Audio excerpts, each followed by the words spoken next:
Pochettino, is he a world-class manager? Depends what your definition of world-class is.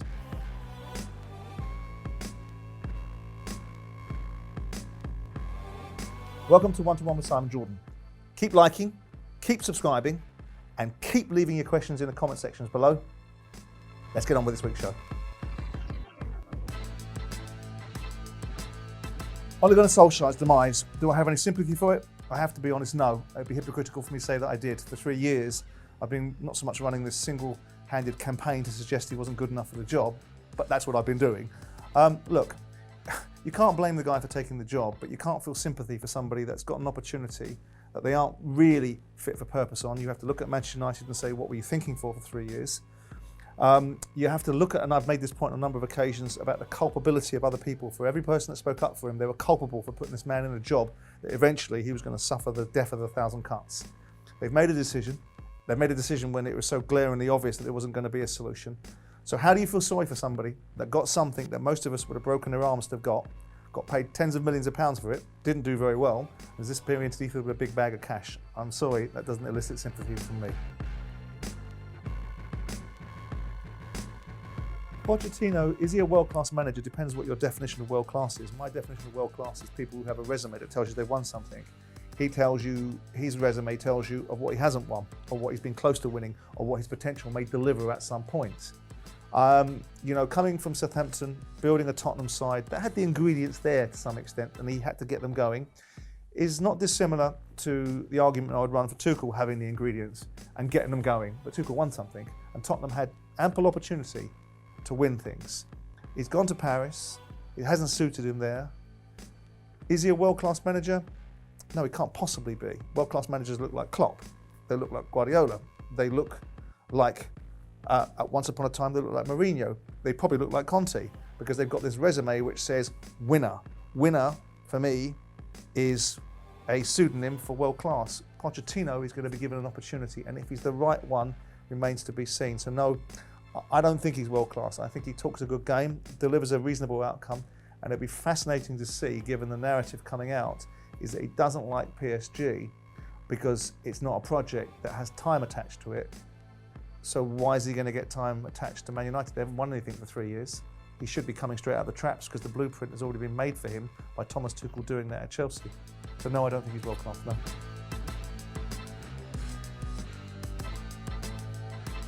I don't think you should take anything from Ronaldo being at clubs where managers have all left, because clubs always replace managers. In this day and age, the model has changed. Ronaldo signing for Man United, and I made this point earlier on in the season, that I felt that he would be the signing that effectively undid Ole Gunnar Solskjaer. Ole Gunnar Solskjaer undid Ole Gunnar Solskjaer, but the signing of Ronaldo and the feeling that he needs to be played in a side that to compete with the elite sides, all the elite sides have the ability to be able to press and play at a tempo, except Manchester United. And part of the reasons for that is, whilst they have this wonderful player over here that can score you goals, in the bigger picture where you need to compete in the big games, not necessarily the games where, you know, Ronaldo comes to light and scores in the last minute and gets you out of jail, but the games that win tournaments for you, despite the phenomenal football player that he is. I think Ronaldo was a dangerous signing. I don't think it was a necessary evil to serve a greater good. I don't think if Man City signed him, that was the reasons why Manchester United must have stopped them from doing it. It should have been a decision for Manchester United and for the betterment of Man United.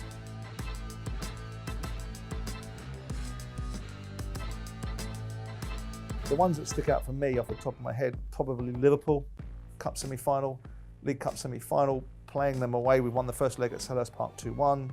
We're in buoyant mood, go to Anfield. I'm greeted by Houllier standing at the door, wanting to shake all my players' hands, which I didn't much like because it's got nothing to do with you, manage your team. Went up into the boardroom, or Liverpool's boardroom, laughable boardroom, with a chandelier that nearly touched the floor, to be tapped on the shoulder by the then Liverpool chairman, who handed me a mascot and reminded me that this is what they like to give to all the small teams that come to Anfield. You can imagine my reaction to the fact that I was given a mascot by Liverpool. I was in the process of telling him where to shove it as I was handing my coat to somebody. I didn't realise the person I was handing my coat to was Christa Berg, who's a famous singer, and asked him to hang my coat up. I thought it was someone else in the boardroom. Charlton, famously with Charlton, I did an article. We'd just been promoted to the Premier League, and I was asked the question, do you get on with a lot of the other football club owners? I used an unfortunate terminology beginning with T and ending in R, right, in regards to the other chairman in the Premier League. And I also said, In fairness, they probably think the same of me. That bit didn't get translated, so it ends up in a bit of a bun fight with the Charlton owner, Richard Murray, who on the last game of the season, we're playing Charlton away, we need to better the results or that West Brom got. And we were winning 2-1 with 7 minutes to go. Charlton equalised. Charlton fans are doing a conga around the stadium. And as I'm about to leave the stadium, the Charlton chairman turns around to me and says, "Enjoy the championship, T ending R." And that brought out a rather extreme reaction from me, and then brought out a court case about 2 years later where I sued Ian Dowie for fraud for going to Charlton.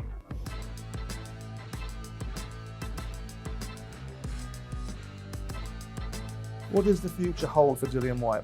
Look, I'm a great fan of Dillian Whyte's, and I'm a great believer that he's been unfairly treated. Frank Warren will have you believe that he needs to look at his promoter as to the reasons why he hasn't had world title shots. That's probably a direct swipe at Eddie Hearn. Obviously he needs to look at himself because he lost to Pochettino a year ago, which put him back a little bit. And he probably in this instance needs to dial back the claim against the WBC, because the current situation is that Dillian doesn't get his shot against Tyson Fury if he's bringing a claim against the WBC for their inability to deliver him a world title shot as a mandatory challenger. Look, the two things shouldn't be mutually exclusive, but Dillian probably needs to pick his horse, and his horse is fight Tyson Fury, forget the claim. All in all, WBC are appalling. They're allowing Canelo Alvarez to go up two weights to fight immediately for the cruiserweight title. They're stopping Dillian Whyte from having mandatory shots. I do feel a little bit sorry for him, and I do hope that he gets a shot, because whether he can win it or not, which I don't think he can, he has the right to have that kind of fight and get paid that kind of money. Okay, don't forget to let me know your thoughts on Ronaldo, Pochettino and SOLSKJAER. Leave your questions in the comment sections below, and I'll get to them next week.